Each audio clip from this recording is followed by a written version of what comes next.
यहाँ समय निकालकर आने के लिए शुक्रिया।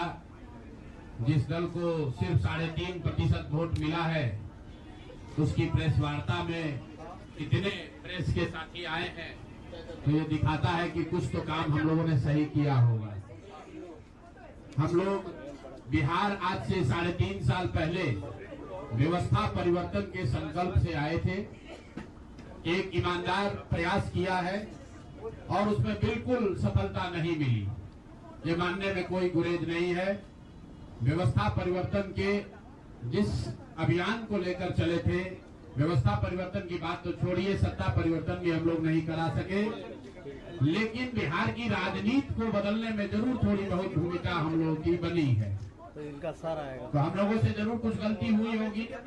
हम लोग के प्रयास में, हम लोग के सोच में, हम लोग के बताने के तरीके में जरूर कुछ गलती रही होगी कि जनता ने हम लोग को नहीं चुना है, जनता ने हम लोग पर वो विश्वास नहीं दिखाया। तो उसकी जिम्मेवारी जो है वो पूर्णतः मेरी है, प्रशांत किशोर की है, और वो जिम्मेवारी मैं 100% अपने ऊपर लेता हूं कि मैं बिहार की जनता को, अपने साथियों को, इस व्यवस्था से जुड़े हुए लोगों को, जिस प्रयास से हम लोग जुड़े थे, जिस प्रयास को करना चाहते थे, उससे उनका विश्वास उस पर मैं नहीं जीत पाया। हम लोग सामूहिक तौर पर हारे हैं और आत्मचिंतन का समय है, हम लोग भी चिंतन करेंगे। जो लोग जीत कर आए हैं उनको खूब बधाई। जनता ने अपने लिए अपना रास्ता चुना है, अपने लिए सरकार चुन ली है। अब नीतीश जी और भाजपा के लोगों पर जिम्मेवारी है कि बिहार में जिन बातों को लेकर वो सत्ता में आए हैं, बिहार में तरक्की हो, बिहार में भ्रष्टाचार से जो जनता जूझ रही है, भ्रष्टाचार खत्म हो, यहाँ पर लोगों के लिए रोजी रोजगार हो, और सबसे बढ़ के जो मुद्दा है पलायन का, बिहार से पलायन बंद हो। हम लोगों से जो गलती हुई है, जिन लोगों ने जन स्वराज के विचार पर इस सोच से इस प्रयास से जुड़कर एक सपना देखा था, एक उनकी सोच बनी थी, उनकी आशा की किरण जगी थी कि बिहार में एक नई व्यवस्था बनाई जा सकती है, उन सब के आशाओं पर, अपेक्षाओं पर, उनके सपनों पर खरा नहीं उतरने के लिए जो दोष है वो मेरा है। इसलिए मैं आपसे विनम्रता से आपसे माफी मांगता हूं कि मैं आपके सपनों के आधार के अनुसार, आपके सोच के अनुसार वो व्यवस्था बनाने में नाकामयाब रहा हूं। और प्रायश्चित के तौर पर मैं आज से 2 दिन के बाद 20 तारीख को गांधी विद्यारवा आश्रम में जो रास्ता गांधी जी ने बताया है, मैं अपने लोगों को, बिहार के लोगों को ये नहीं समझा पाया कि किस बात पर उनको वोट देना चाहिए, क्यों उनको नई व्यवस्था बनानी चाहिए। तो प्रायश्चित के तौर पर मैं अपने से विद्यारवा आश्रम में 1 दिन का उपवास, मौन उपवास रखूंगा। जो भी जन स्वराज के साथी हैं वो जहां पर है वहां, अगर वो समझते हैं कि हम लोग के प्रयास में, सोच में जो कमी रह गई, उसको सुधार के लिए प्रायश्चित के तौर पर हम लोग 1 दिन का सामूहिक उपवास रखेंगे। मैं खुद विद्यारवा, गांधी आश्रम विद्यारवा में रहूंगा, 24 घंटे का एक उपवास रखेंगे। अब चुनाव के परिणामों को लेकर जो बात है उस पर बहुत विवेचना हो रही है। आपने भी कहा, बड़े बड़े विशेषज्ञ आकलन कर रहे हैं। कोई बता रहा है कि पैसे से जीत लिया गया, कोई बता रहा है कि लालू जी के डर से ध्रुवीकरण हुआ इसलिए जीता गया, कुछ लोग बता रहे हैं कि जातियों की बात अभी पूरी तरह खत्म नहीं हुई। मैं यहाँ चुनाव के विश्लेषण के लिए नहीं बैठा हूँ, लेकिन एक बात तो बिल्कुल स्पष्ट है कि पहली बार स्वतंत्र भारत के इतिहास में, और खासकर बिहार में पहली बार ऐसा हुआ है कि कोई चुनाव जिसमें सरकार ने करीब करीब 40,000 करोड़ रुपया जनता के पैसे को खर्च करने का वादा किया है।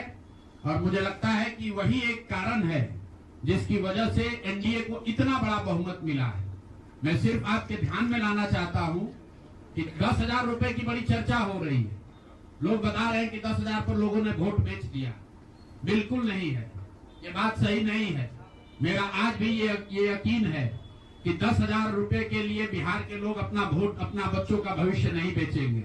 अगर 10,000 रुपए को आप जोड़िएगा तो प्रतिदिन 5.5 रुपया हुआ। ₹5.5 में कौन अपना वोट बेचेगा? लोगों ने 10,000 रुपए के लिए सिर्फ वोट नहीं बेचा है। आपको देखने, जानने, समझने की जरूरत है। और इस पर ये बहस भी हो रहा है। सत्ता में जो लोग आए हैं वो कह रहे भैया हम तो सरकारी योजना चला रहे थे।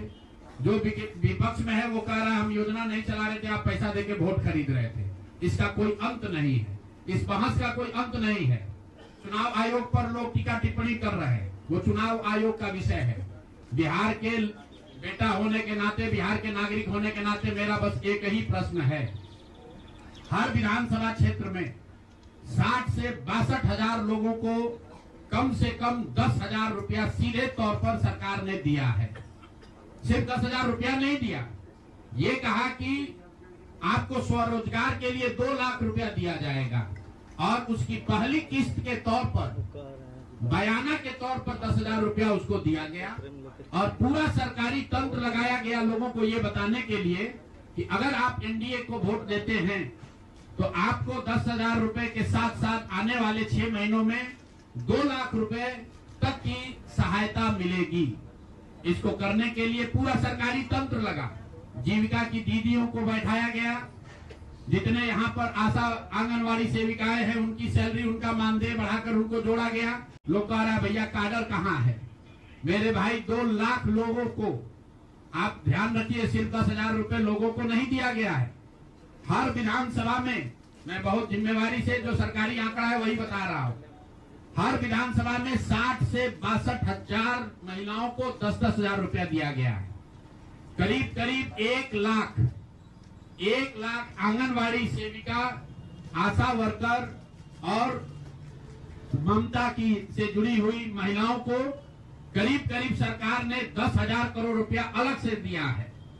इसके साथ ही विकास मित्र और टोला सेवकों को 25,000 रुपया एक बार में, और जो लोग प्रवासी मजदूर बाहर से आए उनको 5,000 रुपया दिया गया है कपड़ा के नाम पर।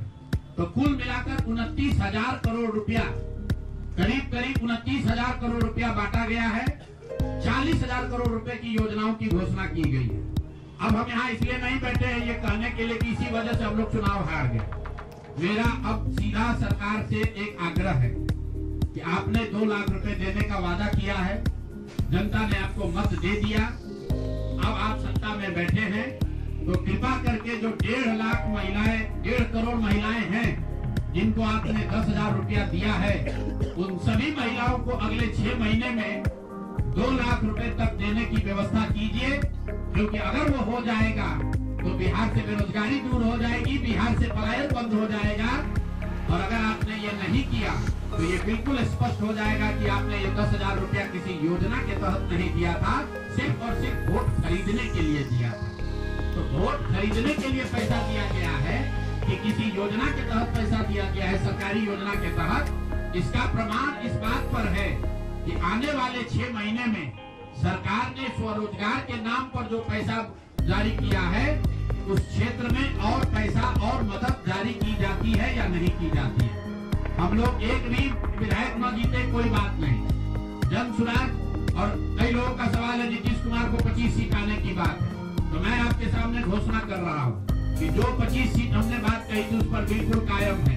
अगर नीतीश कुमार ने, उनकी सरकार ने ये वोट खरीदा नहीं है, इनको 2-2 लाख रुपए दे दे, मैं बिल्कुल राजनीति से संन्यास ले लूंगा, उसमें कहीं कोई दिक्कत नहीं।